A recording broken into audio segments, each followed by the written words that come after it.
Bom, esse aqui é um gatinho normal, né? Tá caminhando, bem brincalhão, olha, já quer fugir. Só que o que pouca gente sabe é que os gatos possuem um botão de ligar e desligar. Veja só.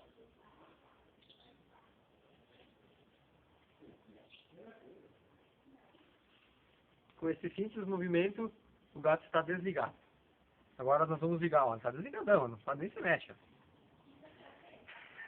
Agora nós vamos ligá-lo novamente.